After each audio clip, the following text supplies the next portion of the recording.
नहमदुहु व नसल्ली अला रसूलिहिल करीम अम्मा बाद। अऊज़ु बिल्लाहि मिनश शैतानिर रजीम। बिस्मिल्लाहिर रहमानिर रहीम। अल्लाहु लतीफ़ुम बिइबादिही यर्ज़ुक़ु मन यशा व हुवल क़वियुल अज़ीज़। व क़ाला अन्नबिय्यु सल्लल्लाहु अलैहि वसल्लम मन लज़िमल इस्तिग़फ़ार जअलल्लाहु लहु मिन कुल्लि ज़ीक़िन मख़रजा व मिन कुल्लि हम्मिन फ़रजा व रज़क़हु मिन हैसु ला यहतसिब औ कमा क़ाल अलैहिस्सलातु वस्सलाम। मेरे मोहतरम भाइयों, दोस्तों, बुज़ुर्गों, आजकल जो सबसे अहम मसला जिसकी वजह से तकरीबन तमाम मुसलमान परेशान हैं वो माईशत का मसला है। लेकिन कभी हमने इस बात पर गौर नहीं किया कि वो कौन से असबाब हैं और वो कौन से अवामिल हैं कि जिनको हम इख्तियार करें तो अल्लाह तबारक व तआला हमारे रिज़्क़ में बरकत नसीब फ़रमाएंगे। आज की इस मुख्तसर सी नशिस्त में मैं मुख्तसरन कुरान व सुन्नत की रोशनी में चंद असबाब का ज़िक्र करूँगा कि जिन पर अमल करने की वजह से अल्लाह तबारक व तआला हमारे रिज़्क़ में बरकत नसीब फ़रमाएंगे। मेरे मोहतरम दोस्तों, सबसे पहला सबब है तौबा व इस्तिग़फ़ार। कुरान पाक में कई मकामात पर तौबा व इस्तिग़फ़ार के ज़रिए रिज़्क़ में बरकत और दौलत में फरावानी का ज़िक्र है।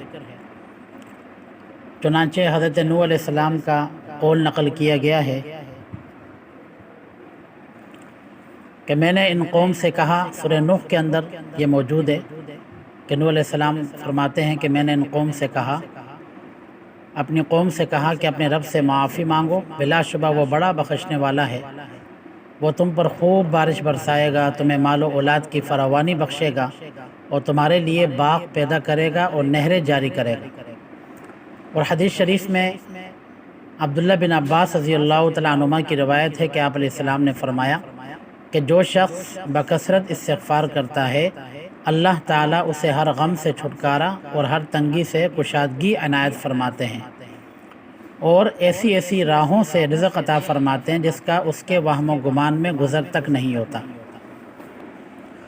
तो पहला सबब मेरे मोहतरम भाइयों, रिज़्क़ में बरकत अगर हम चाहते हैं तो हमें तौबा और इस्तिग़फ़ार की कसरत करनी होगी और ख़ास तौर पर अस्तग़फ़िरुल्लाह रब्बी मिन कुल्लि ज़ंबिन व अतूबु इलैह। तौबा इस्तिग़फ़ार की हकीकत ये है कि इंसान गुनाह को गुनाह समझ कर छोड़ दे, अपने किए पर शर्मिंदा हो और आइंदा तर्क मासियत का पुख्ता इरादा करे और जहाँ तक मुमकिन हो आमाल खैर से उसका तदारुक करे।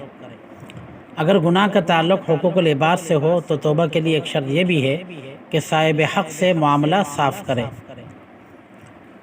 दूसरा सबब वो है तक़वा। अल्लाह ताला फरमाते हैं कि जो अल्लाह से डरेगा अल्लाह उसके लिए राह निकाल देगा और उसको वहाँ से रिज़्क़ देगा जहाँ से उसको गुमान भी ना होगा। तक़वा इख्तियार करने का मतलब ये है कि अल्लाह के अहकाम पर अमल करना और ममनू चीज़ों से अपने आप को बचाना। तो जो आदमी तक़वा इख्तियार करता है, ये दूसरा सबब रिज़्क़ में बरकत का कि अल्लाह तबारक व तआला उसे भी बेहिसाब रिज़्क़ इनायत फरमाते हैं। तीसरी चीज़ है अल्लाह तबारक व तआला पर तवक्कुल करना। सूरह तलाक़ के अंदर अल्लाह ताला इरशाद फरमाते हैं कि जो अल्लाह पर भरोसा करेगा तो वो उसके लिए काफ़ी होगा। अल्लाह अपना काम पूरा करके रहता है और अल्लाह ने हर चीज़ के लिए एक अंदाज़ा मुकर्रर कर रखा है। तवक्कुल अल्लाह का मतलब यह है कि आदमी असबाब को इख्तियार करके अल्लाह पर उसका यानी भरोसा करे, अल्लाह पर भरोसा करे और नतीजा उस अमल का अल्लाह तबारक व तआला पर छोड़ दे। हज़रत उमर रज़ी अल्लाह तआला अन्हु फरमाते हैं कि नबी करीम सल्लल्लाहु अलैहि वसल्लम ने इरशाद फरमाया कि अगर तुम हुस्न खूबी के साथ अल्लाह पर तवक्कुल करो तो तुम्हें इस तरह रिज़्क़ दिया जाएगा जिस तरह परिंदों को अल्लाह ताला रिज़्क़ देते हैं कि वो सुबह के वक़्त खाली पेट जाते हैं और शाम के वक्त आसूदा होकर लौटते हैं, यानी शाम के वक्त पेट भरे हुए अपने घरों को वापस आते हैं। تو توکل کہتے ہیں کہ اسباب کو اختیار کر کے نتیجہ اللہ تبارک و تعالیٰ پہ چھوڑنا۔ تیسرا سبب ہے میرے محترم دوستو، اللہ کے راستے میں خرچ کرنا۔ سورہ سبا کے اندر اللہ تعالیٰ فرماتے ہیں کہ جو کچھ تم خرچ کرو گے اس کا اجر اس کے پیچھے آئے گا اور اللہ بہترین رزاق ہے۔ اور دوسری جگہ سورہ بقرہ میں اللہ تعالیٰ ارشاد فرماتے ہیں کہ شیطان تمہیں مفلسی سے ڈراتا ہے اور بہیائی کے کاموں کی ترغیب دیتا ہے، مگر اللہ اپنی طرف سے مغفرت اور فضل یعنی رزق میں کشادگی اور برکت کا وعدہ کرتا ہے، اور اللہ تبارک و تعالیٰ بڑی وسعت والا اور بڑا علم والا ہے۔ اور ابن ماجہ میں ابو ہریرہ رضی اللہ تعالیٰ عنہ کی روایت موجود ہے، وہ فرماتے ہیں کہ اللہ تعالیٰ ارشاد نبی کریم صلی اللہ علیہ وسلم نے حدیث قدسی بیان فرمائی کہ اللہ تعالیٰ فرماتے ہیں کہ اے ابن آدم تو خرچ کر میں تیرے اوپر خرچ کروں گا۔ تو تیسرا سبب میرے محترم بھائی دوستوں بزرگوں یہ ہے کہ اللہ تبارک و تعالیٰ کے راستے میں اپنے مال کو خرچ کیا جائے، پھر ہم دیکھیں کہ اس کے نتائج اللہ تعالیٰ ہمیں کس طریقے سے دیتے ہیں، اور رزق میں اللہ تبارک و تعالیٰ کیسے غیبی برکتیں نصیب فرماتے ہیں۔ چوتھا سبب رزق میں برکت کا یہ ہے کہ رشتہ داروں کے ساتھ حسن سلوک کرنا، اس کو صلہ رحمی کہتے ہیں۔ چنانچہ بخاری شریف کی روایت ہے کہ آپ علیہ السلام نے فرمایا کہ جو آدمی یہ چاہتا ہو کہ اس کے رزق میں وسعت ہو اور لمبی عمر کی خواہش ہو، اسے چاہیے کہ وہ رشتہ داروں کے ساتھ اچھا برتاؤ کرے۔ اور ایک اور روایت میں حضرت علی رضی اللہ تعالیٰ عنہ سے مروی ہے کہ آپ علیہ السلام نے فرمایا، مسند احمد کی روایت ہے کہ جو آدمی لمبی عمر، وسعت رزق اور بری موت سے چھٹکارا پانے کی خواہش رکھتا ہو تو وہ دو کام کرے، ایک تو اللہ تبارک و تعالیٰ سے ڈرنا چاہیے اور دوسرے نمبر پر رشتہ داروں کے ساتھ حسن سلوک کرنا چاہیے۔